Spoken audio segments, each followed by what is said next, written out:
We took a brief hiatus from these daily readings that we've been doing for a couple years, uh, by which I mean a week. And so now we start again. We've done a lot of different things. We read through the Psalms, we read a children's Bible, took a look at a lot of poetry. Uh, Edward Taylor, not my favorite. John Donne, pretty good one. We looked at George Herbert, who was a lot of fun. And when I say fun, I mean his poetry is both beautiful and instructive. We looked at um, some poems for the season of Christmas and New Year's. It's been a wide variety of things. Around Thanksgiving, we read through bits and pieces of John Bradford's History of Plymouth Plantation. Now we're going back to some basics. We're going to read through the Gospel of Mark. And I've chosen J.B. Phillips' translation because it was published in 1952 and has had 70 years of testing. It's in colloquial English, and a lot of what has been put out since then is also in colloquial English. But having had 70 years to find out that it is still understood as... Start this all again.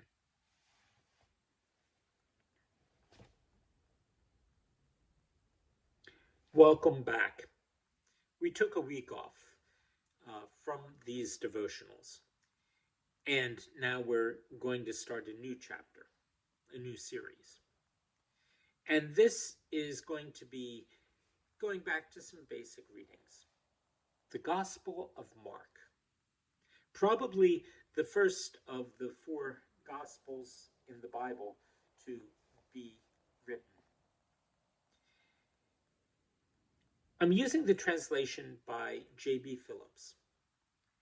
It was published in 1952, and it was striving to use colloquial English, which at that time meant let's get away from King James and let's speak the way people speak.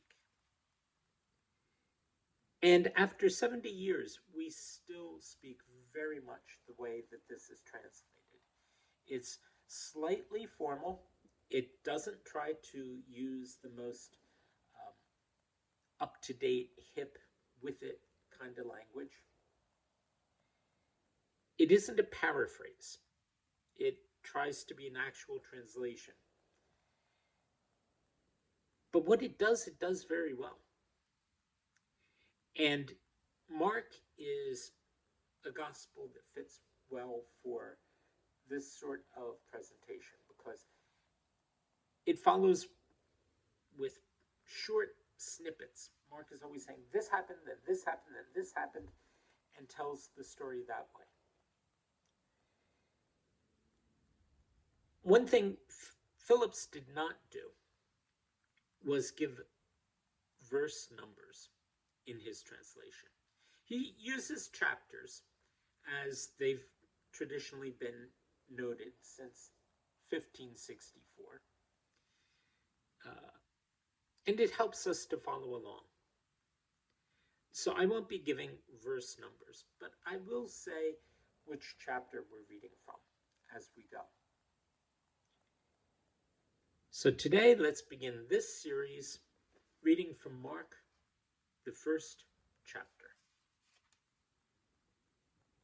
And as it begins, this is what is said. The gospel of Jesus Christ, the Son of God, begins with the fulfillment of this prophecy of Isaiah. Behold, I send my messenger before thy face, who shall prepare thy way. The voice of one crying in the wilderness, make ye ready the way of the Lord, make his paths straight. Side commentary. I said he wasn't going to use King James language. He doesn't in Mark. But when Mark is quoting from an older portion of the Bible, Phillips sort of uses an older version of English to suggest that. Now let me get back to reading. Behold, I send my messenger before thy face, who shall prepare thy way. The voice of one crying in the wilderness, make ye ready the way of the Lord, make his paths straight. For John came and began to baptize people in the desert, proclaiming baptism as the mark of a complete change of heart and of the forgiveness of sins. All the people of the Judean countryside and everyone in Jerusalem went out to him in the desert and received his baptism in the river Jordan, publicly confessing their sins. John himself was dressed in camel hair with a leather belt round his waist, and he lived on locusts and wild honey. The burden of his preaching was, there is someone coming after me who's stronger than I.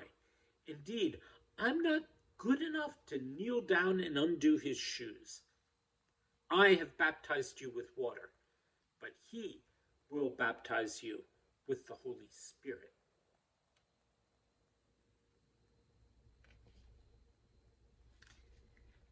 That's today's reading. I'll see you tomorrow.